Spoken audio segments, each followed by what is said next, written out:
los últimos avances en procesos de conformado de aleaciones metálicas. No pretendo ser ni mucho menos exhaustivos, ni siquiera tampoco voy a hablar de todos los procesos, ni voy a decir cuál es el más importante o el menos importante. Son los que a mi juicio yo considero que son procesos, digamos, relativamente novedosos, o bien que el hecho de que estemos hablando de nuevos materiales pues va a hacer que el proceso pase a tener una importancia que había perdido, y que, bueno, normalmente no van a estar recogidos en los libros de texto, ni en los cursos, ni seminarios, ni tan siquiera de maestría, ¿no? Como Liliana dijo, yo vengo de la Universidad Politécnica de Cataluña, es una universidad que está localizada en 6 campus alrededor de Barcelona. Los campus principales están en Barcelona y es allí donde tiene sede nuestro grupo de investigación, que es el que llamamos procesos de conformado de materiales metálicos. Aquí tienen mi correo electrónico. El grupo no es muy grande, todo hay que decirlo. Estamos formados por 3 profesores, 2 técnicos contratados por nosotros. No nos lo da la universidad, sino lo tenemos que pagar nosotros de nuestros proyectos. Y al menos a día de hoy hasta 7 estudiantes de doctorado y muchos estudiantes de maestría y de grado, ¿no? En el grupo básicamente estudiamos todo lo que tiene que ver, y perdón por las transparencias porque unas veces van a estar en español y otras en inglés, las menos van a estar en inglés, pero todavía hay algunas que se escapó en inglés, ¿no? Las áreas de trabajo de nuestro grupo tienen que ver básicamente con la deformación plástica, el conformado normalmente en caliente, es el área fuerte de trabajo nuestro, de formar en caliente. Pero también los últimos años ya nos hemos centrado en deformación en frío y sobre todo a través de lo que denominamos procesos de severa deformación plástica, o procesos donde vamos a nanoestructurar el material metálico, vamos a hacer que tenga... creo que alguien se ha unido, si puede apagar el micrófono para que no se nos acople. Bueno. Y si no, creo que Liliana lo puede... No, lo puede bloquear, ¿no? Bueno, lo que les decía, estamos trabajando en procesos de severa deformación plástica. Eso es lo que ha dado lugar a que empiece a tener mucha colaboración con el Instituto de Investigaciones de Materiales de la UNAM, ¿no?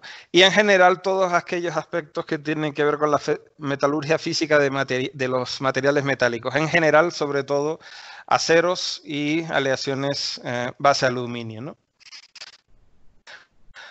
Bueno, como ustedes saben, este es el tetraedro clásico que tenemos en el mundo de la ciencia de los materiales, que nos dice que todo está relacionado con todo, no podemos usar una estructura. Si queremos entender las propiedades, pues hay que ver la estructura y hay que ver cómo se va a fabricar. Si queremos saber el rendimiento o la prestación que se le pide al material, pues hay que ver las propiedades, cómo lo vamos a fabricar, qué microestructura va a tener, etcétera, ¿no? Y tradicionalmente, los materiales es una, podríamos decir, una disciplina relativamente joven que cada vez lo va dejando de ser. Durante mucho tiempo, los estudios y las cuestiones de investigación se han dado básicamente a algún vértice o alguna arista o alguna cara de este tetraedro.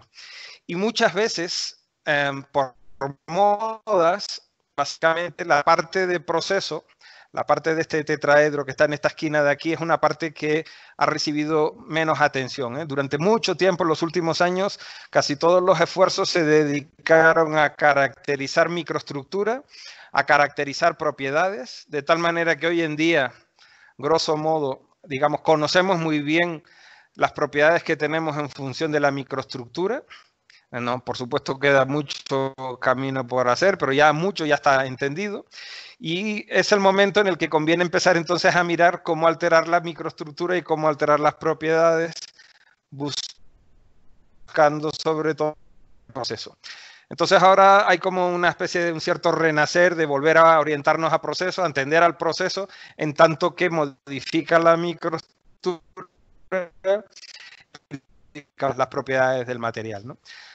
Esto al principio a lo mejor se hacía mucho proceso, pero con poco conocimiento, porque pues no se tenía muy claro la relación con la estructura y las propiedades, pero ya bien resuelto una arista de este tetraedro,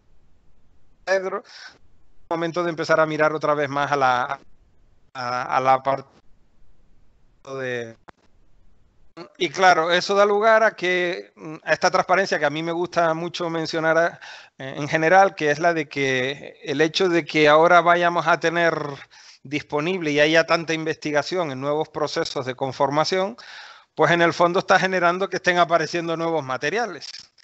Pero no nuevos materiales no en el sentido de estar descubriendo un elemento químico nuevo, sino en el sentido de que conseguimos propiedades y microestructuras imprevistas, tan imprevistas, que casi los podemos clasificar de nuevos materiales, ¿no?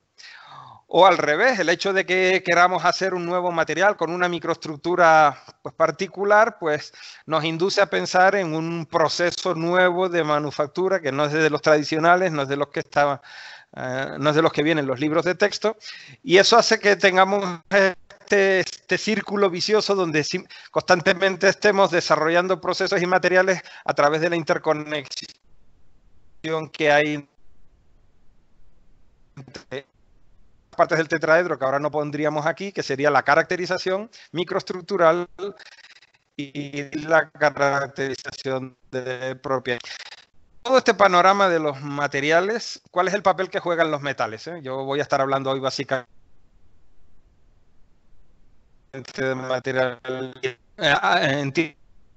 Audiencia son estudiantes que algunos pues ya igual están haciendo la tesis de maestría o están dudando qué tesis de maestría hacer o van a hacer un doctorado y no tienen muy claro en qué hacerlo, y seguramente a lo mejor les sorprende un poco que yo les hable de materiales metálicos cuando parece que no son los materiales de moda.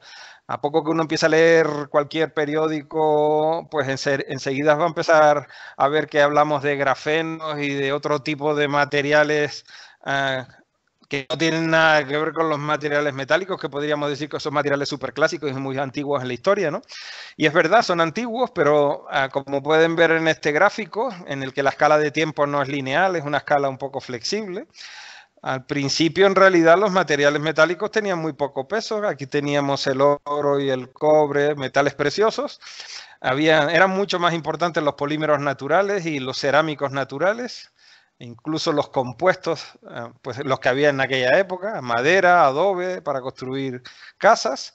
Y no es hasta que empezamos a entrar en la era moderna en el que los materiales metálicos empiezan a adquirir un peso fundamental, ¿no?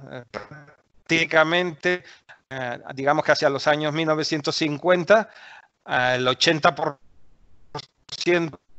importancia relativa de los materiales los tenían los materiales metálicos. Todo empieza con la revolución industrial, cuando empezamos a desarrollar los aceros ya a nivel masivo. Después empiezan algunos sectores como la aviación a necesitar aleaciones ligeras, también a necesitar aleaciones resistentes a alta temperatura, y entonces van surgiendo las superaleaciones, las aleaciones base titanio, y eso coincide, ese gran momento de desarrollo de los metales, con el momento en que empezamos a descubrir los polímeros, y los polímeros entonces empiezan a ganar terreno, ¿no?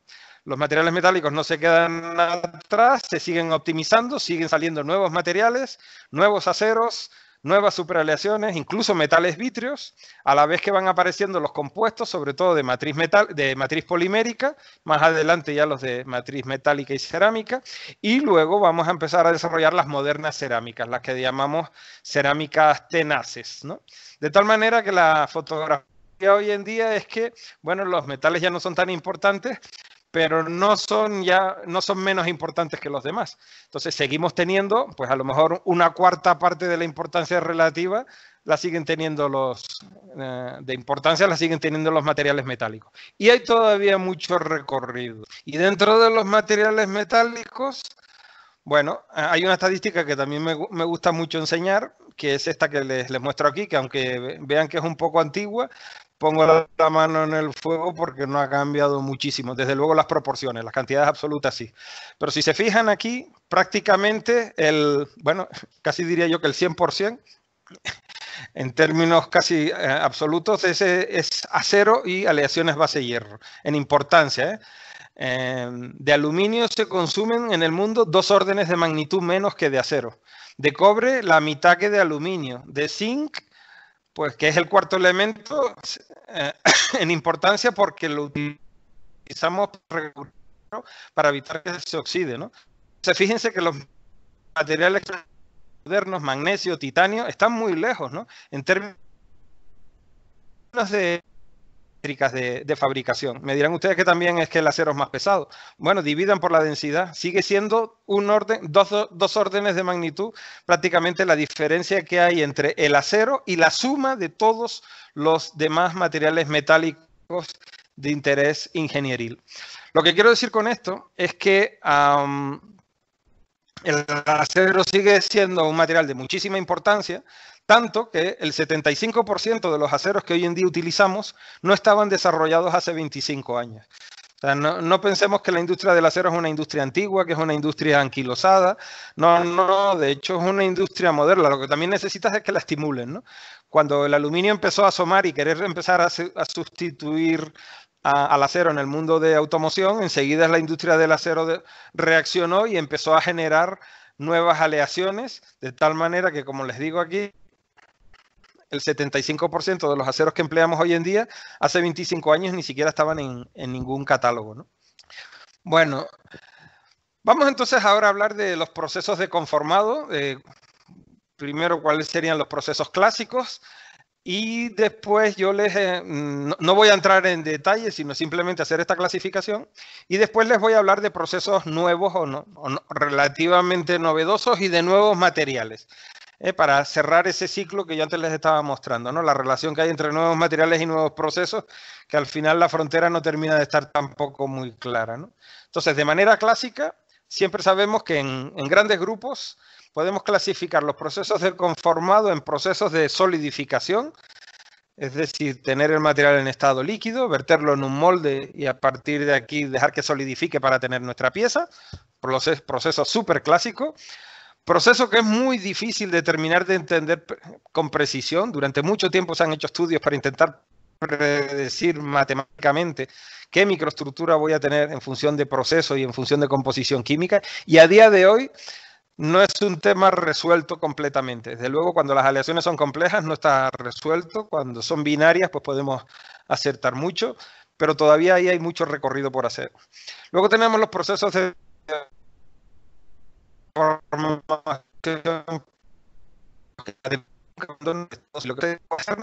para cambiarle la forma, y eso lo podemos hacer en caliente o en frío. Y los procesos clásicos que tenemos aquí, pues ya lo saben, ¿no? Son laminación, forja, extrusión, estirado, y después entrarían también los procesos de conformado de chapa aquí. Son procesos, bueno, muy clásicos, donde ya mucho está entendido, todavía quedan, digamos, pequeñas flores en el camino para poder ir haciendo todavía algo de investigación e ir mejorando, pero siempre son mejoras incrementales. Lo novedoso van a ser los procesos de deformación plástica que les voy a estar mostrando a lo largo de hoy, ¿no? Luego tenemos arranque de viruta, que no es más que maquinado. Son lo que hoy modernamente llamamos procesos de conformado subtractivos, porque han aparecido una serie de procesos que vamos a llamar procesos de manufactura aditiva. Bueno, pues todo lo que es arranque de viruta o maquinado, pues ahora serían procesos subtractivos. A esos no vamos a entrar, en esos no voy a comentar nada. Después tenemos una variante que serían los procesos de soldadura para unir dos materiales metálicos mediante fusión localizada. Estos procesos están en permanente estudio y en permanente desarrollo porque, sobre todo el sector de automoción, cada vez que aparecen nuevos materiales, lo primero que pide es que sea soldable y por lo tanto aquí hay también mucho tema novedoso, aunque no me voy a centrar en ellos. Tampoco. Tenemos la metalurgia, ¿no? La pulvimetalurgia sería la metalurgia de polvos, es decir, tener el material en forma de polvo, copiar lo que se hace con los materiales cerámicos, ¿no? Tenerlos en forma de polvo, compactarlos, sinterizarlos, hacer que las partículas suelden y consolidarlos. Y a partir de aquí, pues desarrollar piezas, ¿no? Con todas las ventajas e inconvenientes que tiene cada una de estas técnicas. Hoy en día, lo novedoso de las técnicas clásicas es que ya no solamente fabricamos una pieza. Hoy en día, cuando fabricamos la pieza, queremos conocer, queremos obtener las propiedades mecánicas directamente después de haber fabricado la pieza. No es conveniente estar pensando en, bueno, le aplico un tratamiento térmico y con el tratamiento térmico corrijo todo y dejo en propiedades. Eso, que se hacía antes mucho, pues no deja de ser un proceso encarecedor y entonces, en la medida de lo posible, lo que hay que hacer es meter conocimiento para que durante el propio proceso conformado o pulvimetalurgia ya estemos consiguiendo las propiedades mecánicas finales y no haya que hacerle ningún tratamiento posterior. Y luego nos van a aparecer nuevos procesos que son los que hoy les quería estar comentando. Algunos no son tan nuevos, pero desde luego no vienen en los libros de texto. Mejor cuando empiecen a mirar referencias verán que son de los años 70, de los años 80, incluso de los años 90. Pero todavía son procesos en los que hay mucho recorrido para investigación y son temas en los que son bienvenidos las manos de los estudiantes, tanto para tesis de grado o tesis de maestría en todos estos temas, ¿no? Voy a empezar en todo caso, primero listando que vamos a hablar de algunos nuevos materiales y básicamente me centraré en aceros. Y después entraré en algunos de estos procesos, ¿no? El conformado semisólido, que es una cosa intermedia entre solidificación y deformación plástica. Hablaré de una variante de la pulvimetalurgia, que es el moldeo por inyección de materiales metálicos. Comentaré algunos procesos nuevos bueno, ni tan nuevos, ¿no? de conformado de chapa, como el hidroconformado, proceso incremental, que estos algunos son muy antiguos. El famoso repulsado es un proceso de formación incremental muy antiguo, pero que hoy en día ha cobrado una vez que ya conocemos qué es lo que le está pasando al material, y entonces podemos ir más lejos de lo que se hace. Voy a hablar también algo de las técnicas de severa deformación plástica. Hablaré de manufactura aditiva orientada a materiales metálicos, no a poliméricos, sino a materiales metálicos. Y finalmente hay un tema que me voy a saltar, pero que también tiene una extraordinaria importancia hoy en día, que son las soldaduras disímiles, ¿no? Es decir, si en el mundo de automoción queremos meter aluminio, queremos meter magnesio, queremos meter acero, al final hay que estar uniendo piezas de naturaleza química diferente y hay que unirlas. Y normalmente las uniones mecánicas huimos de ellas porque son un poquito más pesadas y entonces pues interesa mucho ver si son los materiales soldables y cómo soldarlas o cómo poner pegamentos o adhesivos, ¿no? Eso tampoco va a ser objeto de la presentación de hoy en día.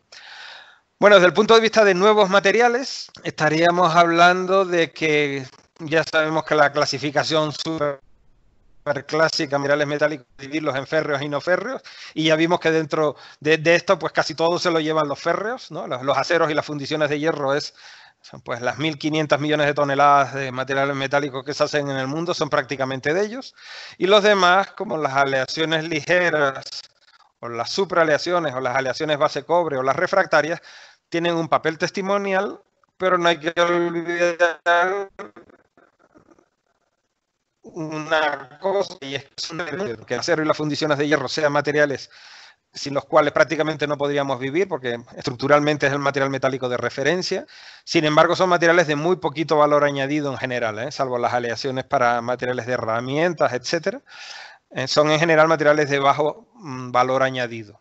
En cambio, los de alto valor añadido pues son aluminios, titanio, magnesio, níqueles, cobaltos, etcétera, ¿no?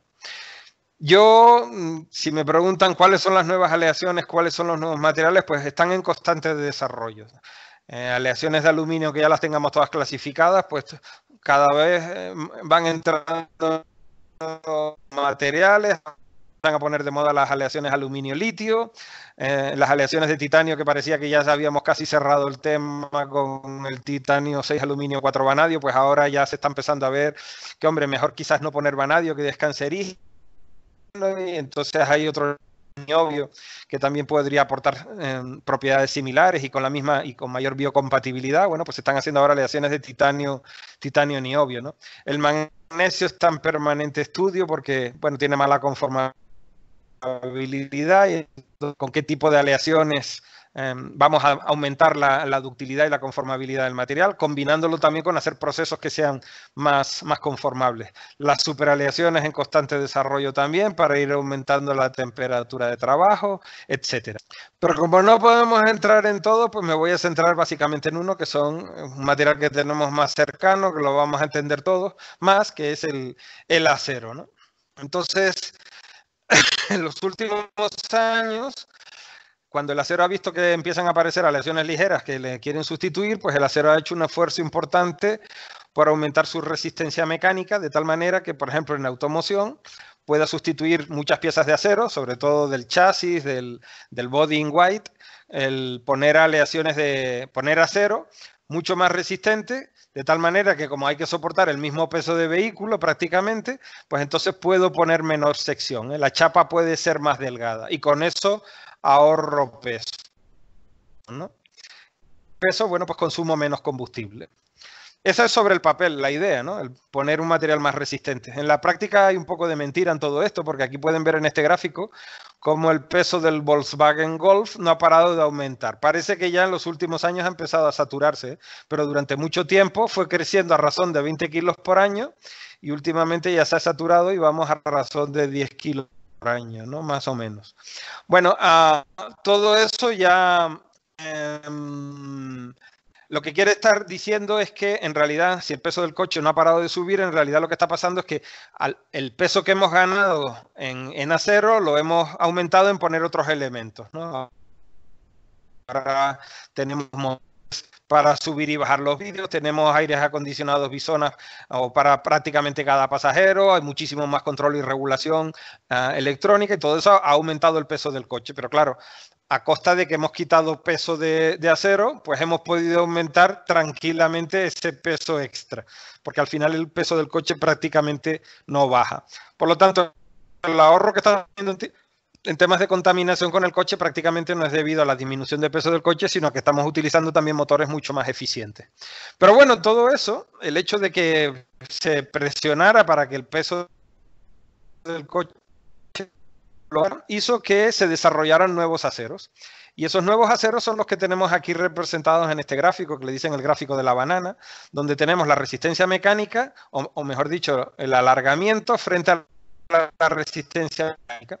Y normalmente el mundo del acero se movía por este lado de aquí. Los aceros microaleados, los aceros intersticiales, aceros de relativo bajo contenido en carbono que tenían no más de 400, 500 megapascales. ¿Vale? Empezamos entonces a desarrollar aceros más resistentes. Van a aparecer luego los aceros de fase dual, los aceros trip, los aceros de fase compleja, los aceros martensíticos, que ya ven que vamos a ampliar la resistencia mecánica hasta valores de 1000, hoy en día hasta 2000 megapascales. Siempre a costa de penalizar la ductilidad. Nos estamos moviendo siempre en esta asíntota de aquí. Claro, obviamente, en cuanto ya se vio esto, se vio que esa no era la dirección correcta de desarrollo. La dirección correcta de desarrollo sería moverse en esta diagonal que estoy marcando con el mouse, en el sentido de vamos a aumentar resistencia mecánica sin penalizar ductilidad. Hay una solución ya de hace mucho tiempo, que son los aceros inoxidables, pero esa es una solución muy cara y todavía en automoción desde luego no los vamos a poner, pero hay una familia aquí de aceros que vamos a llamar TRIP, que dentro de un rato veremos, o una familia de aceros TWIP, que también veremos dentro de un rato, o una última familia, que eso tiene que ver con la estancia que estoy haciendo yo aquí en Morelia, de aceros ligeros, aceros a los que les vamos a poner mucho aluminio, que con tanto le ponemos vamos a hacer que pese mucho menos que un acero convencional. ¿Cuáles son estos aceros? Si son todos, vienen del mundo de la ciencia de materiales, los van a entender muy rápidamente porque los vamos a estudiar con el diagrama hierro-carbono muy sencillamente. Todos estos aceros los estamos poniendo en elementos estructurales del body in white del coche, del chasis, de la carrocería, ¿no? Entonces, todos estos elementos estructurales en los que vamos a requerir que el coche sea rígido para que frente a un impacto frontal, a un impacto lateral, el conductor sea lo más rígido y no se deforme, todo eso hoy en día va a estar lleno de aceros de aceros de 1000 megapascales, 1500 megapascales, etcétera, ¿no?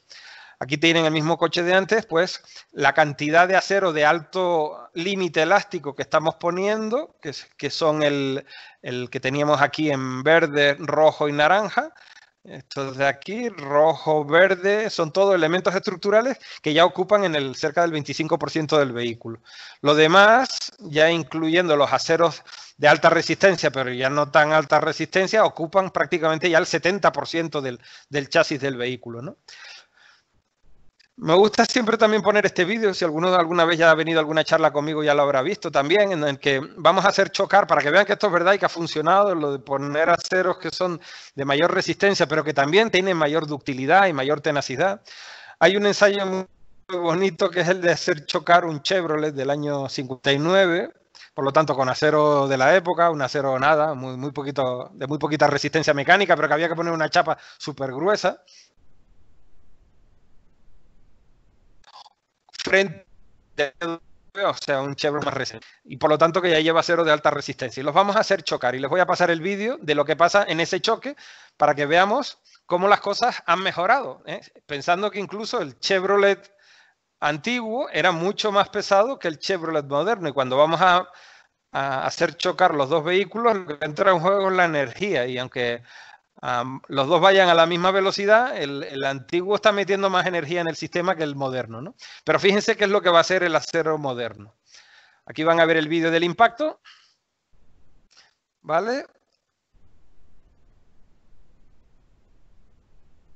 Y entonces aquí ahora van a ir viendo un poquito la animación más en cámara lenta, en el que van a ver que el Chevrolet antiguo absorbía muchísima energía en forma de deformación, tanta que invadía el habitáculo del conductor. Y claro, eran cuando no habían airbags o bolsas de aire, y entonces van a ver que el conductor pues prácticamente se va a comer el volante, ¿no? O no, creo que le va a salir por detrás del cuello. Entonces, bueno, sería muerte segura, ¿no? Pero en cambio vamos a ver qué es lo que ocurre con el coche moderno, con el vehículo moderno, ¿no? En el caso del vehículo moderno, van a ver que el vehículo, bueno, esto sería la visión de dentro y van a ver el volante donde va a aparecer. Claro, está hecho todo con los elementos de seguridad pasiva que habían en la época, ¿eh? Por lo tanto, no hay bolsas de aire ni nada. Pero miren el coche moderno. El coche moderno en un choque frontal absorbe energía. Fíjense cómo el habitáculo, donde está el conductor, se mantiene rígido. Miren ahora cómo, por ejemplo, el volante prácticamente no se mueve. La columna de la dirección no se mueve y el conductor no va a morir porque choca contra el volante. De hecho, van a dispararse la bolsa de aire, ¿no? Entonces, aunque haya mucha más energía en juego en el vehículo antiguo, el coche moderno es capaz de absorber todo eso y va a hacer que el conductor que va en el interior del habitáculo, en este choque, que es un choque, si no recuerdo mal, a 50 kilómetros por hora, algo así, bueno, pues escape vivo el conductor, ¿no? Desde luego, si vamos a ir a 100 por hora, entonces ya no hay acero moderno que lo aguante, ¿no? Pero claramente ya para un llegue, para un choque de poquita intensidad, hemos mejorado muchísimo las condiciones de seguridad del vehículo, ¿no? Entonces, ¿qué es lo que hemos estado haciendo con los nuevos aceros? Con los nuevos aceros, la forma de aumentarle la resistencia mecánica es empezar a aceros complejos, aceros con fases complejas. Ya no vamos a buscar vaya ferrita y perlita. Ahora ya vamos a buscar estructuras de las que antes a veces huíamos, ¿no? Ahora vamos a buscar que hayan estructuras martensíticas o que hayan estructuras painíticas. Y no les vamos a tener miedo a esos aceros. Hay que conocerlos bien para poderlos desarrollar, ¿no? Esos aceros son los aceros de fase dual, los aceros de plasticidad inducida por transformación, aceros TRIP, los aceros de fase compleja y los aceros martensíticos. Vamos a ir uno por uno, ¿no? Y muy rápido, ¿eh? No, la hora que les tengo comprometida, no, espero no pasármela, ¿no? Entonces, en el caso de los aceros de fase dual, estamos hablando de aceros en los que vamos a hacer que hay una microestructura doble, una microestructura de ferrita con una microestructura de martensita. Normalmente la martensita estará entre el 10 y el 20%. ¿Y es esto fácil o difícil de conseguir? Bueno, vámonos al diagrama de equilibrio hierro-carbono. Es tan sencillo como quedarnos en la zona intercrítica del diagrama, irnos a la zona donde tenemos ferrita y austenita, de tal manera que lo que vamos a tener es en función de a qué temperatura estemos, un porcentaje de austenita y un porcentaje de ferrita. Cuando estemos en esa zona, si templamos, la ferrita se queda como ferrita, porque la ferrita es estable a temperatura ambiente, pero la austenita no es estable, ¿vale? Claro, si yo lo que quiero es entre un 10 y un 20% de martensita, pues tengo que irme al diagrama de equilibrio y por la regla de la palanca saber en qué temperatura, para una composición dada, a qué temperatura me tengo que parar para conseguir un 20% de austenita. ¿De acuerdo? Miren, por ejemplo, esto es un caso muy sencillo. Es un acero de muy poquito contenido en carbono nominal, 0.075. Cualquiera de ustedes me diría que eso es un acero que es no templable, ¿verdad? Porque con ese carbono no se puede templar. Vamos a ver si es verdad que se puede o no se puede templar. Vamos a subirlo a una temperatura que esté por aquí, cerca de, esto serían 850, unos 875. 875 grados y nos quedamos a esta temperatura. Si hacemos el cálculo por la regla de la palanca, veríamos que aquí tendríamos un 40% de austenita y un 60% de ferrita.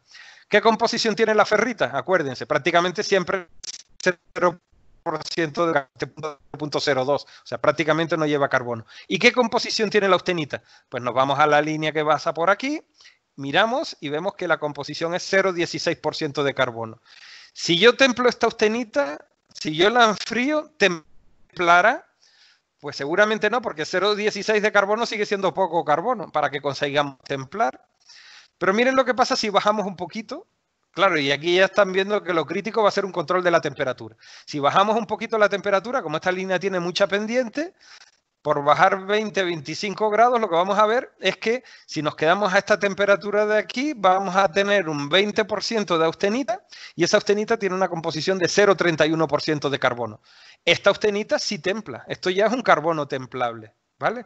Entonces, si yo estando en esta condición templara, tendré una estructura que será 80% de ferrita y un 20% de martensita, ¿de acuerdo? Entonces, así voy a tener una estructura de este estilo, es una estructura dúplex.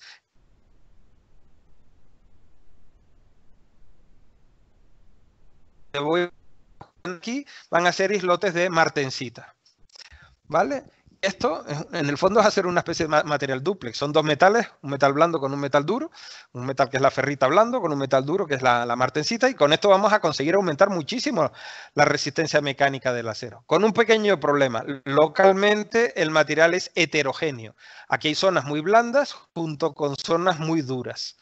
Y eso va a hacer que en aplicaciones de formación homogénea vamos a tener algún problemita con estos aceros. Luego tenemos la familia de los aceros. Estos son aceros en los que vamos a intentar que nos quede austenita no transformada. Vamos a enriquecer tanto la austenita en carbono que vamos a intentar que sea una austenita no transformada y que por lo tanto se nos quede relativamente estable a temperatura ambiente. Pero es relativamente estable, es decir, es metastable. De tal manera que si aplicamos deformación mecánica, en el momento de deformar la pieza, la austenita va a transformar a martensita, ¿vale? Y con eso vamos a tener un plus de conformabilidad. Entonces, estos son aceros que van a poder ser muy deformables. ¿Cómo vamos a hacer eso? Vamos a generar una estructura de este estilo. Vamos al principio a hacer una especie de un tratamiento como si fuera un acero dual. Voy a recocer de forma intercrítica. Templo, pero voy a hacer un temple interrumpido. Voy a hacer un temple vainítico. No voy a hacer un temple martensítico, sino vainítico. De tal manera que lo que va a ocurrir es que al final voy a tener una estructura de ferrita, de vainita y de austenita retenida, ¿vale? Y esto de nuevo va a dar lugar a unas estructuras complejas porque me van a aparecer tres fases que me van a dar mucha resistencia porque la vainita es bastante más dura que la ferrita. La austenita no es tan dura, pero la austenita, cuando yo a esta estructura de aquí la intente deformar, va a tener buena deformabilidad porque hay ferrita y porque hay austenita. Y la austenita, además, en el momento que la deformo, transforma en una estructura dura que es martensita, ¿vale? Todos estos procesos que yo les he mostrado son, a nivel de laboratorio, muy sencillos de hacer, ¿no?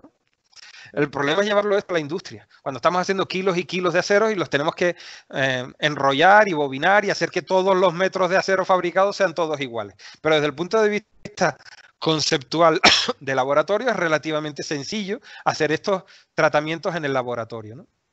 Como les decía, los aceros dual phase C-trip son localmente heterogéneos y esto nos va a dar un problema en algunas operaciones como el agujereado, el abocardado, que de tal manera que a veces van a salir que los agujeros quedan bien y a veces quedan con grietas, porque localmente puede ser que el agujero esté coincidiendo con, o la arista del agujero, con zonas donde haya estructuras duras y entonces aparecen fisuras. Por estos motivos se han empezado a desarrollar otras familias de aceros, que son los aceros que se denominan de fase compleja, que promueven estructuras ferrítico-vainíticas y martensíticas, pero mucho más homogénea la distribución, que no básicamente con composición química y alterando los parámetros de proceso. A qué velocidades enfriamos, a qué velocidades bobinamos, etcétera, ¿no? Otra familia de aceros que está también muy de moda, y aquí sí estamos en nuestro grupo haciendo investigación, son los aceros de temple y particionado, los aceros QP. Estos aceros también demuestran que están en la asíntota contraria, ¿no? Se mueven en esta diagonal, que es la diagonal interesante, de movernos entre aumentar resistencia y alargamiento. ¿Qué es lo que vamos a hacer en estos aceros? Los austenizar. Vamos a la composición química para que esto que voy a contar tengamos tiempo para que ocurra. Entonces vamos a austenizar, voy a templar, pero me voy a quedar a una temperatura intermedia entre MS y MF. Significa que me va a quedar austenita, ¿vale? A continuación voy a hacer un particionado, que en el fondo, para que nos entendamos, es como un revenido, pero solo voy a revenir la martensita. Y entonces lo que va a pasar es que la martensita empieza a expulsar carbono y ese carbono enriquece a la austenita. Enriquece tanto a la austenita que la MF original que teníamos pasa a estar mucho más baja. De tal manera que si a continuación volvemos a templar, incluso llegando a temperatura ambiente, vamos a ver que nos va a quedar austenita retenida, porque se ha quedado tan enriquecido en carbono que no voy a conseguir que transforme toda la austenita. Pero me va a quedar una estructura de martensita muy dura. Voy a tener una martensita revenida, una martensita fresca, recién templada y austenita retenida. Estos aceros van a tener una notable, muy buena resistencia mecánica combinado, por lo tanto, con una muy buen alargamiento. Son aceros que de momento están en desarrollo en estudios y ya empiezan a haber aplicaciones industriales donde se empiezan a utilizar. Otra familia de aceros moderna que da lugar a que luego pensemos en procesos de cómo estarlos deformando. Son los aceros que denominamos de plasticidad inducida por maclaje o por maclado. Recuerden, el maclado es un mecanismo de deformación que no supone movimiento y dislocación, movimiento y deslizamiento de dislocaciones, sino que se produce una reflexión especular frente al plano de macla de la estructura cristalina. Y eso produce deformación en el fondo.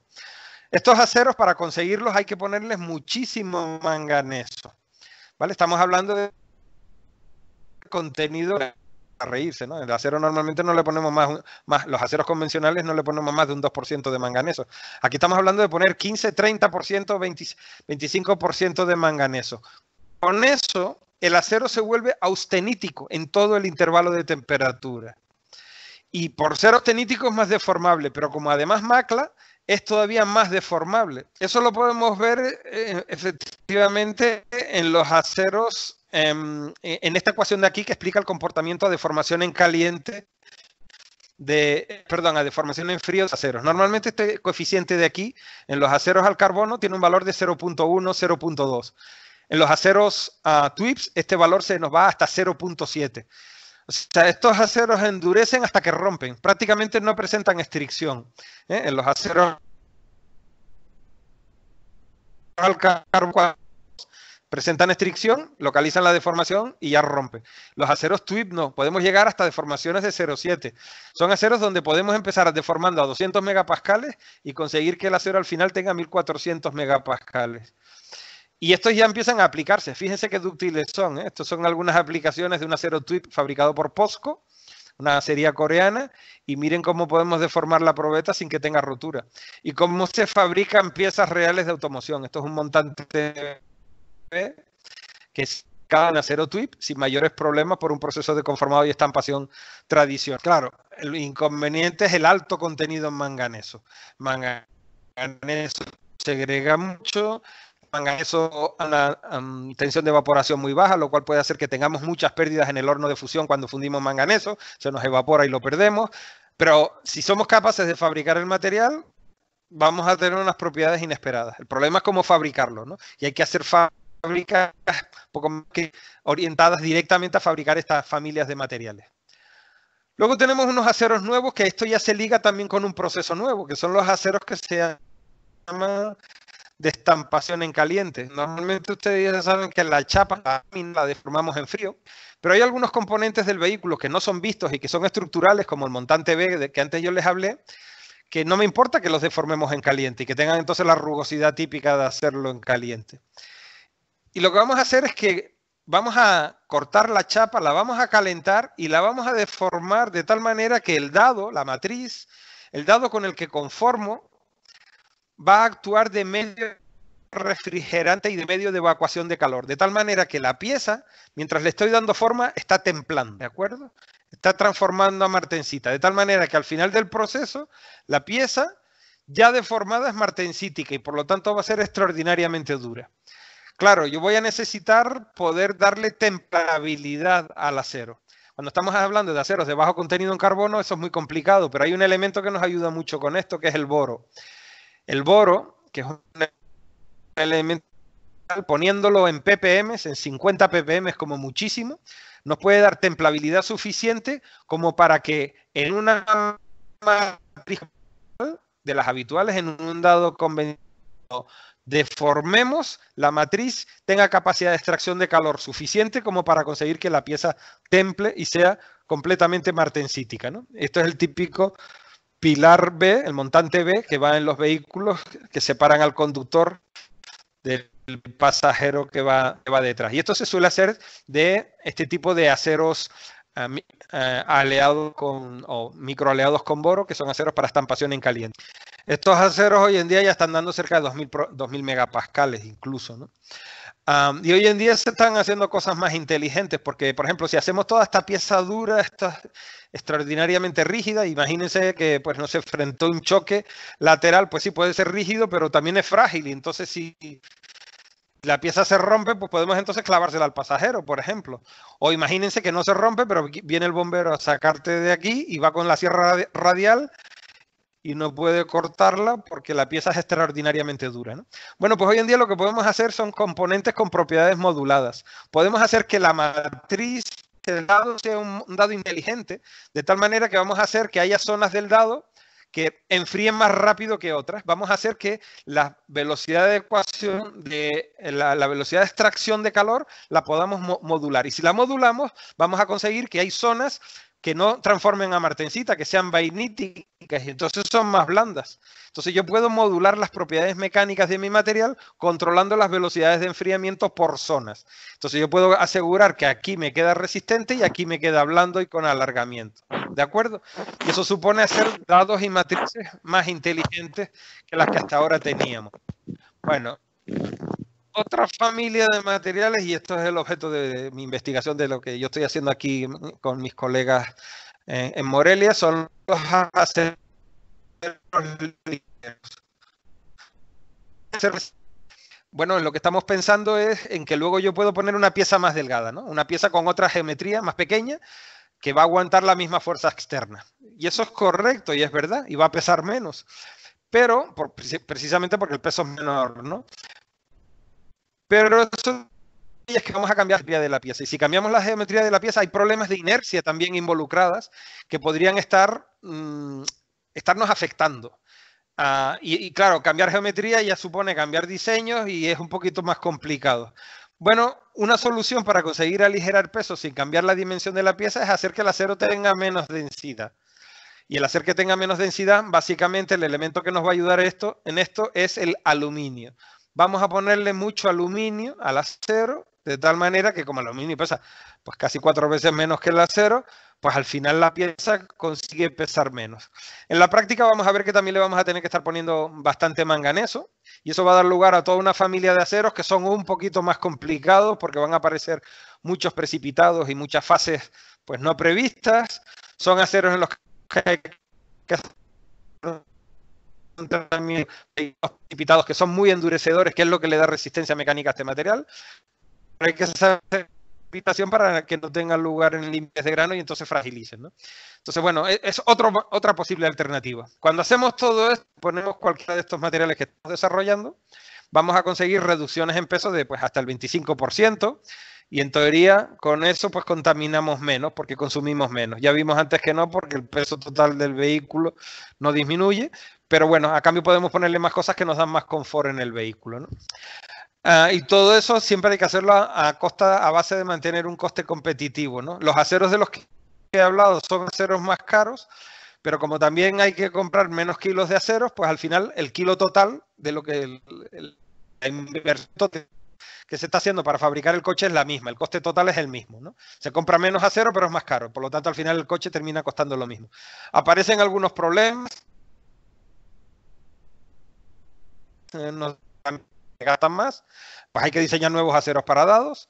Aparecen también problemas de recuperación elástica, porque como el límite elástico sube mucho, pues entonces la recuperación elástica es más importante. Y a todos estos aceros hay que estudiarles un montón de cosas. Hay que estudiar cómo se comportan al deformarlos en caliente, todo el proceso de termoconformado en fábrica, las microestructuras que se van a producir y las fases que se producen. Hay que ver qué ductilidad tienen en caliente, porque cuando se fabrican las palanquillas luego hay que enderezarlas y hay que ver que no se agrieten. A la pieza fabricada hay que verle la conformabilidad en frío, o a la chapa fabricada hay que verle la conformabilidad en frío. Entonces hay que determinar las curvas FLC, hay que determinar propiedades relativamente novedosas como tener fractura en chapa. Hay que seguir estudiando la soldabilidad, y aquí cada vez más importante porque ya los aceros tienen estructuras muy complejas y dan martencitas, y por supuesto como el acero sigue siendo un material que tiene poca resistencia a la corrosión, pues deben ser galvanizables, ¿eh? Cuando empezamos a poner tantos elementos de aleación, la galvanizabilidad se puede ver comprometida. Para estudiar el comportamiento de deformación en caliente, pues hay que ver eso, las curvas de fluencia, cómo se comporta el material cuando se deforma a temperaturas y velocidades de deformación. Para eso se pueden hacer ensayos de compresión. Para el tema de ductilidad y agrietamiento en caliente, podemos hacer ensayos de tracción y ver qué valles de ductilidad, cuáles son las zonas de susceptibilidad al agrietamiento se produce en caliente con las familias estas de nuevos aceros. Y estos son los equipos que nosotros tenemos en nuestro laboratorio precisamente para poder hacer estos estudios. Son máquinas de ensayos adaptadas con hornos para poder trabajar a alta temperatura y poder deformar aceros a alta temperatura, bien con ese horno que era de radiación, bien con un hornito como este que tenemos aquí, que es de inducción.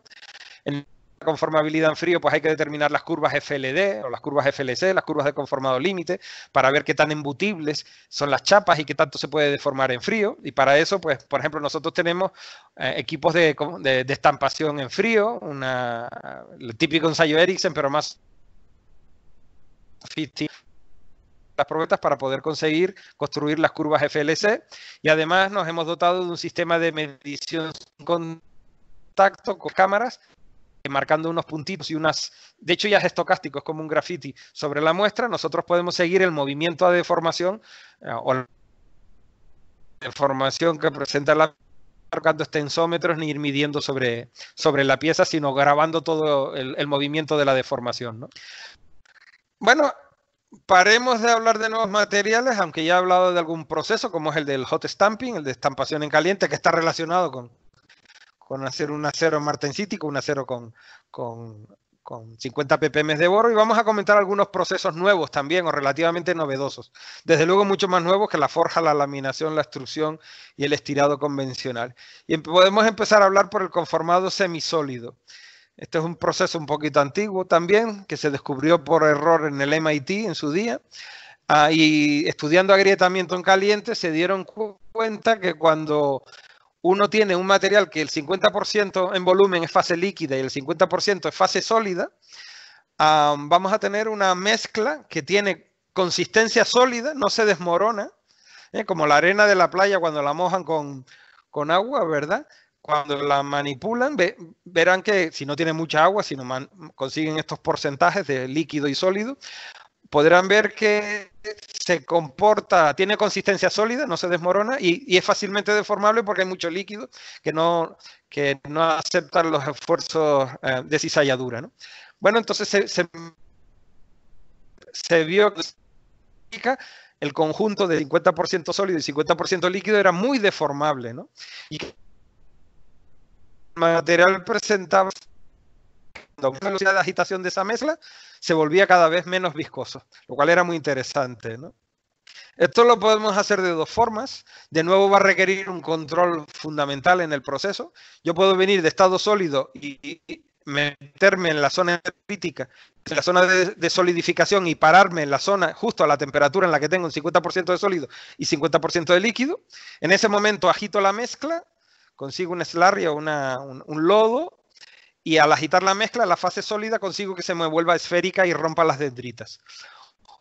O puedo hacerlo al revés, si yo consigo que ya pueda solidificar todo eso, lo que voy a hacer es calentar la zona donde tengo sólido y líquido, si sé que la microestructura sólida se me queda globular.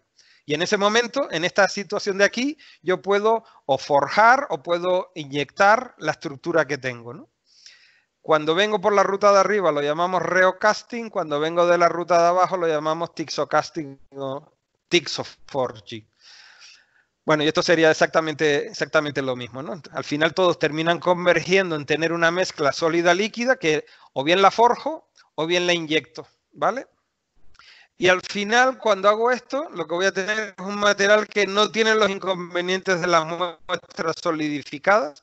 Primero, que trabajo a menos temperaturas, no voy a tener rechupes, apenas voy a tener porosidades, las microestructuras son más finas, va a estar mucho menos segregado y puedo entonces generar piezas más complejas, con mejores tolerancias, con paredes más delgadas. Tengo el inconveniente de que el control estricto de temperatura y composición química para asegurarme este 50-50.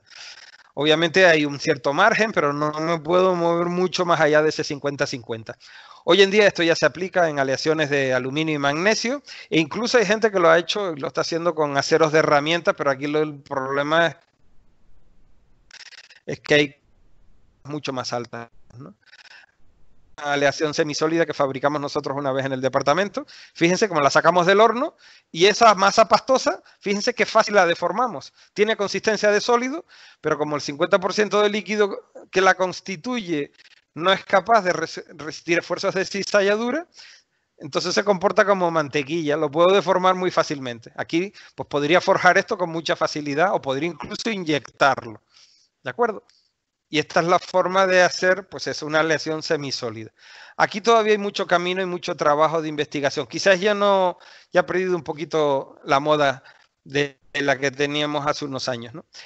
Moldeo por inyección de metales. Aquí lo que estamos haciendo es una técnica que tampoco es tan novedosa, pero que está empezando a ganar mucho auge, que consiste en mezclar los procesos de inyección de polímeros con los procesos de pulvimetalúrgico. También se considera que a veces a todo el conjunto le decimos moldeo por inyección de partículas. ¿Y en qué consiste? Consiste en que yo mezcle polvo metálico, que va a tener una determinada granulometría, con un polímero. Y todo eso lo mezclo. Lo fundo el polímero, y el polímero lo que va a hacer es de carrier, es el que llevarse al metal mezclado con él.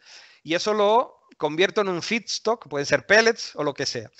Ese va a ser mi materia prima, pero que le tengo que tener muy controlada las propiedades de viscosidad para que cuando los meta en un molde de inyección, cuando inyecte, una inyectora muy parecida a la de polímeros, cuando inyecte yo saco una pieza en verde que es así, que está formada por polímero y por metal. Las partículas de metal tienen que tener una determinada granulometría porque es que si no, entonces no sería inyectable, no llenaríamos bien. Entonces la mezcla es una mezcla pastosa que va a llenar muy bien y va a ser una vez que ya tengo la pieza hecha, le tengo que eliminar el polímero, es lo que se llama el debinding. Esto se hace a relativa baja temperatura o bien se puede hacer también por disolución. Algunos de los polímeros son solubles en agua y se pueden disolver, en otros casos son catalíticos, entonces hay que meterlos en un horno y entonces se va a ir evaporando y se va a ir quemando y evaporando el polímero. Esto obviamente va a suponer que la pieza quedará contraída, ¿vale? Pero si el proceso se hace bien, es siempre el mismo. ¿Cómo contra la pieza? Pues siempre la pieza quedará contraída. Y a continuación, esa pieza en verde hay que sinterizarla. Ya hemos eliminado todo el polímero y ahora lo que vamos a hacer es que sinterice por la ruta de sinterización tradicional o bien en Spark Plasma Sintering o bien en HIP o cualquier otro de los procesos. Y al final queda una pieza que siempre es reproducible. Va a sacar siempre las mismas dimensiones, porque el hecho de que estemos inyectando aquí va a introducir que siempre los estados tensionales sean los mismos. Y hoy en día, miren qué piezas tan originales se hacen por inyección de metales, ¿no? Aquí podemos hacer piezas que incluso la pulvimetalurgia tradicional no podría hacerlas. El moldeo por inyección de metales sí lo puede hacer. Va a tener las mismas ventajas que la pulvimetalurgia, muy buenas tolerancias las piezas obtenidas, los mismos inconvenientes, hay que hacer series altas porque todo es un poquito más caro y hay que aprender a controlar muy bien la contracción durante el debinding y durante la sinterización. Esto del debinding precisamente es lo que puede limitar los espesores de las piezas que vamos a fabricar junto con la potencia de la inyectora. Porque para poder extraer el polímero desde el centro de la pieza, pues claro, no podemos estar esperando tiempos infinitos. Entonces el polímero se tiene que quemar con relativa facilidad en unos tiempos razonables y como no deja de ser un problema de difusión, bueno, pues al final esto en el fondo lo que hace es limitar los espesores de las piezas que podemos sacar por inyección de metales. Luego, como procesos de conformado de chapa, tenemos uno que también ya empieza a ser clásico, que es el hidroconformado, que consiste en deformar un material mediante la acción de un fluido, un líquido o un gas sometido a presión. O sea, ya no vamos a utilizar herramientas como asadores o punzones, sino vamos a utilizar estos fluidos que van a producir una deformación que es mucho más hidrostática. Y cuando la deformación es hidrostática, es decir, que las presiones son iguales en todas direcciones, los materiales deforman mucho mejor. Eso potencia la conformabilidad del material. Cuando deformamos con punzones, mandriles, etc., al final hay fisiones, la deformación no es homogénea, el estado no es hidrostático, pero como hacemos de manera hidrostática podemos potenciar la conformabilidad del material. Claro, después y herramientas especiales porque para conseguir, por ejemplo, con un tubo, que esta fue una de las primeras operaciones que se hacía por hidroconformado, de un tubo completamente cilíndrico, hacerle este tetón transversal que tenemos aquí, este segundo tubo transversal que tenemos aquí, todo inyectando presión en el interior. Claro, eso supone que si inyectas presión no podemos tener fugas, porque entonces automáticamente la presión te baja, ¿no? Bueno, pues tiene toda una problemática mecánica detrás, mucho más que mecánica, más que metalúrgica, ¿no? Pero hoy en día muchos componentes en automoción se fabrican de manera por hidroconformado, ¿no? Mucho tubo, tubos que en vez de doblarlos, pues le vamos a aplicar operaciones de hidroconformado que van a potenciar muchísimo la conformabilidad del material, no va a localizar y no vamos a tener zonas críticas ni espesores críticos en el material.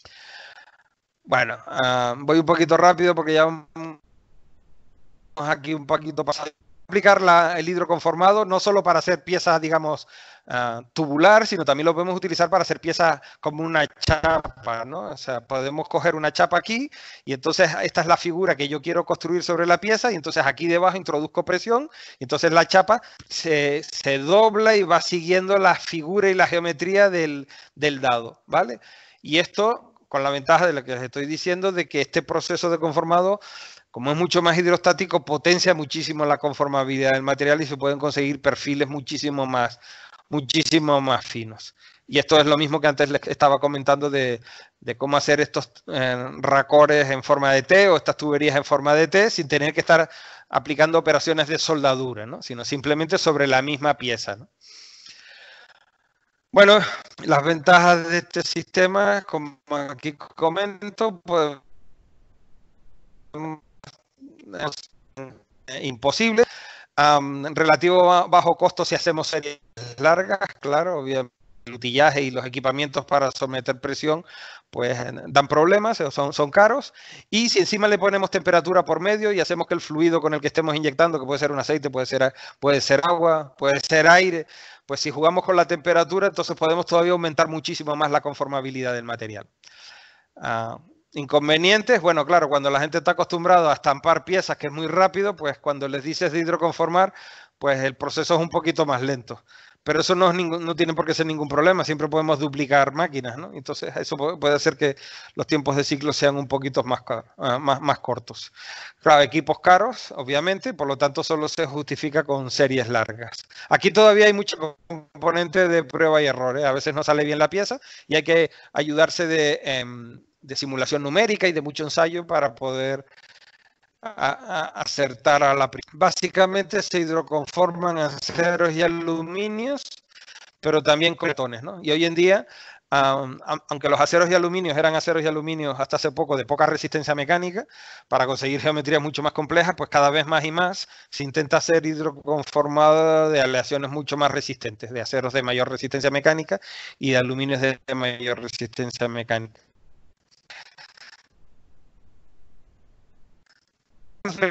Algunos son los que llamamos aquí asimétricos, son muy clásicos, es el repulsado de toda la vida, pero también puede ser lo que llamamos deformado, el repulsado de toda la vida, el asimétrico. Se deformar una pieza, a partir de una chapa conseguir una pieza que tiene un volumen 3D, pero deformándolo puntualmente. Imagínense esta estructura de aquí para hacer una copa, por ejemplo. Esto sería como embutiríamos una pieza metálica para hacer una copa. Lo haríamos todo de golpe, pero si lo hiciéramos con deformación incremental, con un punzón que vamos haciendo mover y rotar y girar, podemos hacer la misma pieza, vamos a tardar más en hacerlo, pero vamos a conseguir que la pieza pueda ser mucho más conformable. Podemos conseguir geometrías mucho más grandes en términos de deformación. Esto es así porque la deformación es puntual, mientras que cuando deformamos aquí en chapa hay zonas donde van a aparecer esfuerzos de tensión, de tracción, que esos potencian la rotura del material, mientras que cuando deformamos de forma incremental con un punzón, localmente aquí estamos deformando a compresión y eso siempre potencia la ductilidad del material. Aquí tienen cómo serían los procesos de conformado incremental. Este sería el de conformado incremental de punto simple, conformado incremental de doble punto y el conformado incremental simétrico. Aquí básicamente tendríamos un marco estacionario, o sea, aquí pisaríamos la chapa y después el punzón lo iríamos empujando sobre la chapa, aplicando el recorrido correcto para ir haciendo la geometría de la pieza. Aquí podríamos hacer lo mismo, pero podemos jugar con un punzón que tiene también movimiento de rotación y de traslación y podemos hacer también que el soporte estacionario se mueva. Y aquí en este caso sería un mandril el que nos está deformando y lo van a entender mejor con este vídeo que tengo aquí, ¿no? Esto es la chapa que quiero deformar. Aquí está el molde sobre el que quiero deformar la chapa y esta es la rulina que gira y que aplica fuerza transversal para deformar la pieza. Perdón, y van a ver que esto es un proceso que parece recordar incluso a la alfarería, pero lo que estamos haciendo, lo estamos haciendo con metal. Aquí se acerca al mandril, la pieza está girando ya, 3000 RPM es algo así. Y miren cómo la vamos deformando, la vamos dejando de ser plana para hacer esta pieza con, ¿vale? Esta es una pieza que por embutición costaría muchísimo hacerla.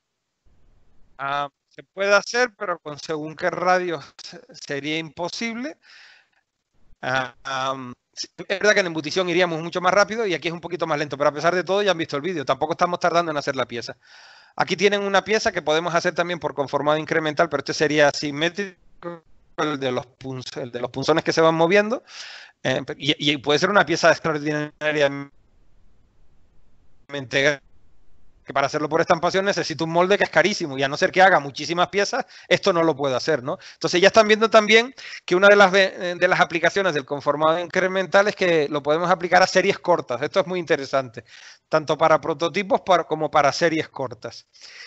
Y en términos de por qué es tan deformable el material cuando hacemos deformación incremental, es porque las curvas FLD están muy desplazadas hacia arriba. Los materiales deformados así de forma puntual tienen unas curvas FLD que se mueven muchísimo más arriba y por lo tanto el material se deforma muchísimo más antes de que rompe, ¿no? Algunos parámetros aquí de importancia son el paso, el punzón con el que estamos aplicando, pues claro, no podemos ir todo lo rápido que queramos porque si vamos muy rápido, entonces lo que nos queda marcado es la geometría del punzón y no conseguimos que quede plano. Entonces todo eso hay que estarlo controlando, ¿no?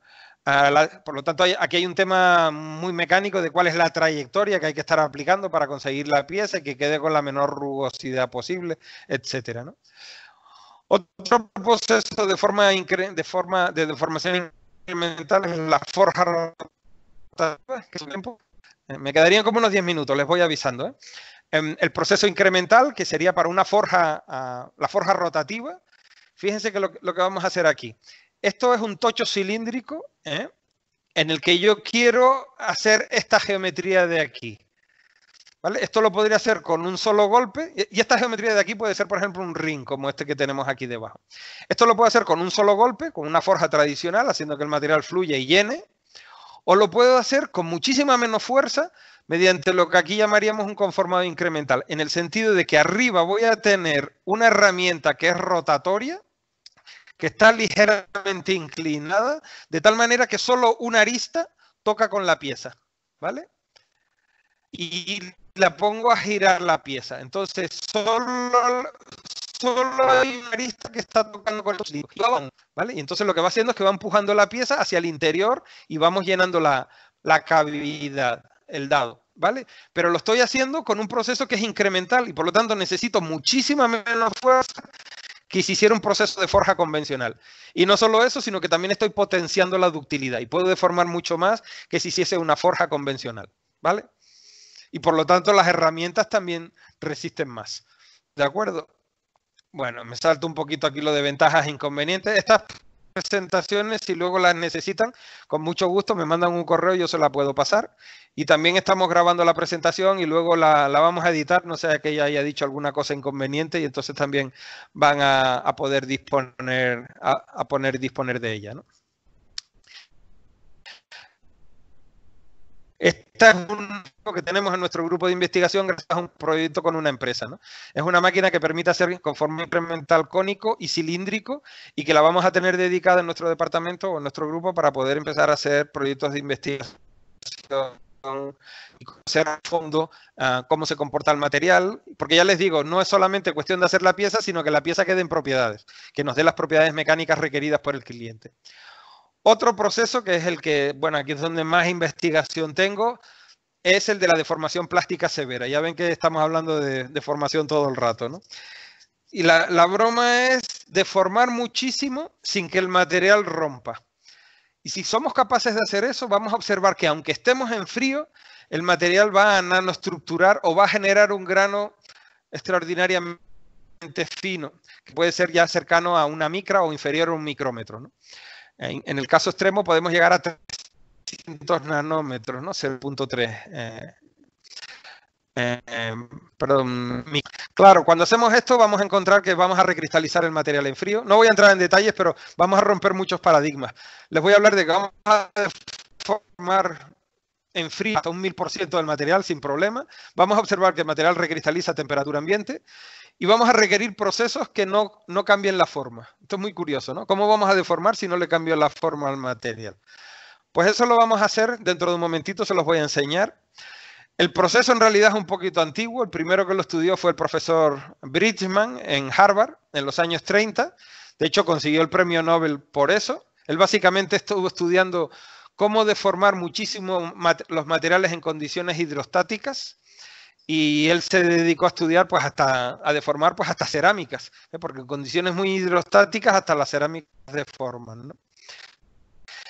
Y bueno, y esto que hoy tenemos tan controlado ya a nivel de laboratorio, sobre todo desde los años, digamos, 80, 90 para acá, en realidad el ser humano lo venía utilizando hacía muchísimo tiempo, ¿eh? Los famosos aceros de Damasco o los aceros Bailian, los aceros Butz de la India, son aceros que conseguían, los formamos severamente, tanto que las marcas de aguas que se veían, por ejemplo, en los aceros de Damasco, eran indicación de toda esa deformación que estábamos introduciendo, casi siempre redundante en el material. La clave era poder deformar sin romper en el material. Bueno, si somos capaces de hacer eso, observamos que el material se convierte en nanométrico y lo nanoestructuramos. Y por eso a mí me gusta decir que también es nanotecnología es nanoestructurar un material, ¿eh? Y por lo tanto, los que trabajamos en nanoestructurar un material, aunque estemos trabajando en centímetros, pero estamos haciendo que la característica que controla las propiedades mecánicas del material se midan en tamaños de grano nanométricos. Y por lo tanto, eso es perfectamente nanotecnología. ¿Por qué un material puede nanoestructural? Un material metálico, cuando lo formamos en frío, nanoestructura. Siempre y cuando consigamos. Primero porque vamos a generar dislocaciones. Esto es bien sabido. Cuando deformamos en frío, ¿verdad? Damos acritud. Se generan dislocaciones, estas se empiezan a bloquear y llega un momento que el material parece que no se puede deformar. Pero si somos capaces de que el estado de deformación sea muy hidrostático, que no aparezcan componentes de tensión, si conseguimos dar mucha deformación, vamos a ver que esas dislocaciones empiezan a racimar de alguna manera, a formar paredes de alta densidad de dislocaciones. De tal manera que si seguimos deformando mucho, estas paredes de alta densidad en el fondo se convierten en subgranos muy pequeñitos, donde las paredes del subgrano son dislocaciones. Pero esas dislocaciones se empiezan a aniquilar entre ellas. Y si seguimos deformando, estos subgranos rotan entre sí de tal manera que al cabo de un rato puedo ver que la desorientación que hay entre dos subgranos adyacentes es superior a 15 grados. Y a eso ya lo llamo yo grano. Son nuevos granos, no son subgranos. Nuevos granos con toda la potencialidad que tienen los nuevos granos, ¿no? Son granos muy pequeños y multiplicando muchísimo las propiedades mecánicas. Claro, ¿cómo podemos conseguir deformar sin que el material rompa? Primero, procesos de deformación muy hidrostática. Procesos donde, vamos a ver inmediatamente, estemos deformando sin cambiar la sección transversal. Procesos donde haya mucha deformación acizalladura, acortante, que no hayan componentes de tracción, porque si no sí que va a haber rotura. Y aquí tienen los ejemplos, son muy sencillos. Este sería lo que llamamos extrusión en canal angular, ECAP, extrusión en forma de L. Si vamos a suponer entradas cuadradas y las salidas cuadradas, ¿verdad? Pues entonces si yo comprimo un cilindro por este canal que tiene forma de L, cuando sale, va a salir con la misma forma con la que entró, ¿vale? Con la misma sección cuadrada. Pero en la intersección habrá deformado por cizalladura, ¿vale? Aquí el estado es muy hidrostático. Cuando el material sale, además, lo puedo volver a meter y puedo hacer lo que pase tantas veces como yo quiera. Bueno, haciendo todo eso, al cabo de un cierto rato, yo veo que el tamaño de grano se me vuelve nanométrico, ¿vale? Se me vuelve 0.3 micrómetros, 300 nanómetros, ¿no? Y si sigo, y con algunos otros procesos puedo conseguir que sea más bajo todavía. Aquí hay otro proceso muy práctico, el HPT, High Pressure Torsion. En un disco lo sometemos a compresión y a torsión. Bueno, aquí se puede observar que después de unas cuantas vueltas hemos introducido una cantidad de deformación tremenda en el material. Aunque es verdad que esa deformación es radial, ¿eh? Es prácticamente cero en el centro y a medida que nos alejamos cada vez es mayor, ¿no? Aquí tienen un vídeo de cómo sería la deformación por ECAP. Claro, es un ejemplo que, claro, se ha tenido que hacer con una plastilina y está marcada para que se vea la malla. Pero en realidad, esta de intersección de los dos, aquí la deformación sería por cizalladura. Los materiales cizallan, acortante. Y eso es un proceso que potencia muchísimo la deformación. Y después, ya a partir de aquí, en nuestro grupo de investigación nos hemos inventado algún proceso, como este que llamamos aquí forja en matriz, forja continua en matriz cerrada. Me las voy a ir saltando porque no vamos muy bien de tiempo. Aquí tenemos la prensa con la que hacemos estas cosas en nuestro grupo. O también en producto plano. Esto es un proyecto que estamos haciendo con un estudiante de México, de conseguir con chapa darle esta forma como de cartón de huevo. Y después de haberle dado esa forma a la chapa, la volvemos a aplanar y hacemos que sea plana. Y luego le vuelvo a dar la forma del cartón de huevos y después la vuelvo a aplanar. Entonces estoy dando todo el rato mucha deformación, pero el material no cambia de forma. Siempre termina volviendo a ser la lámina cuadrada del principio, ¿no? Y aquí la animación no me funciona. Bueno. Esto me lo salto también. Estas serían las microestructuras que se van obteniendo. Fíjense. Empezamos con un material que puede tener 70 micras y acabamos con un material que después de muchas deformaciones puede tener 0.27 micrómetros, 275 nanómetros. O sea, el material aumenta muchísimo en propiedades mecánicas. Todo esto hoy en día además todo lo que tiene que ver con deformación plástica, nos podemos ayudar con software de simulación numérica para cortar todas las etapas, diseñar herramientales, etcétera. Y en nuestro grupo de investigación, pues tenemos uno de estos, ¿no? Y después, finalmente, y con este acabo,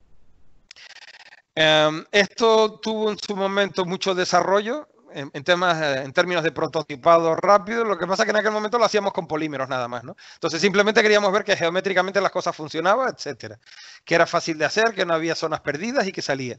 Pero hoy en día enseguida ya hemos pensado, y bueno, ¿y por qué no pensamos en hacer directamente una pieza metálica así? En casa nos compramos una impresora 3D y lo hacemos. Claro, aquí el problema está en que cómo meto yo el metal, ¿no? Entonces hay varias formas. Está el Selective Laser Melting, el Binder Jetting, y la forma barata, que es en la que nosotros estamos intentando trabajar, que es la del Fused Filament o de pellets, que en el fondo es una hibridación de la moldeo por inyección de metales, pero a una escala muy pequeñita, ¿eh? Es hacer moldeo por inyección de metales, pero en una impresora de 3D, ¿no? Y entonces vamos sacando un filamentito con el que vamos haciendo la pieza, ¿no? El Selective Laser Melting consiste en tener el polvo que yo quiero en mi matriz, y entonces aplico un láser y voy fundiendo selectivamente la parte de la pieza que yo quiero hacer, ¿vale? Después elimino el polvo, vuelvo a poner polvo y vuelvo a pasar en la zona que yo quiero construir. Y ese láser lo que va haciendo es fundiendo el polvo. Entonces vamos poniendo capas consecutivas de polvo, pero en la zona que a mí me interesa aplicar. Bueno, esto puede dar microestructuras muy interesantes porque se funden pero solidifican muy rápidamente, entonces van a ser microestructuras muy finas, pero el equipo es extraordinariamente caro. Estamos hablando de equipos que pueden costar 1.000.000 de euros, una cosa así, ¿no? Pero la pieza que sale es una pieza muy, muy buena, hay que trabajar en vacío, en fin, tiene unas sofisticaciones que hacen que haya que pensárselo mucho para poder hacer una pieza. Y las series son lentas, ¿eh? Las fabricaciones son lentas y por lo tanto estamos hablando de series cortas. Otra solución, que es una que están aplicando mucho las empresas que trabajan con impresoras de inyección de tinta, es el binder jetting. Lo que vamos a tener es un acumulador de polvo, vamos a aplicar ese polvo con una lámina sobre una plataforma, después con un cabezal de una impresora de inyección de tinta tiramos el polímero en la zona donde a nosotros nos interesa, pero tirar polímero, ojo, como una impresora de inyección de tinta, son microgotas de polímero que van a caer y mezclarse con el polvo metálico. En donde se mezcla ese polímero con el polvo metálico, ahí quedará endurecido. Y el resto del polvo, pues lo eliminamos, ¿vale? Entonces vamos añadiendo capas y con el cabezal de la impresora 3D vamos endureciendo las zonas que yo quiero. Al final saco una pieza en verde que la tengo que eliminar el debinding, tengo que eliminar el polímero y tengo que sinterizarla. Y finalmente, la que yo les estoy diciendo, de hibridación con una impresora 3D. Podemos poner un extrusor donde yo en el cabezal de la impresora de impresión de 3D funda el metal mezclado con polímero siempre para que tenga la fluidez y poder trabajar a baja temperatura. Lo podemos hacer con un filamento que ya alguien me haya fabricado, que sea esa mezcla de metal y polímero. O bien, que esta es la ruta que estamos empleando nosotros, con pellets que colocamos en un mini extrusor que está apoyado en el cabezal de la impresora. Al final la pieza hay que hacerle lo mismo, el debinding y el sintering. Pero este es sin duda el proceso más barato de todos los que les he estado comentando, ¿no? Esta es la impresora 3D que tenemos en nuestro grupo con su mini extrusora aquí acoplada. Como es porque para que no haya solapes de material. Y bueno, está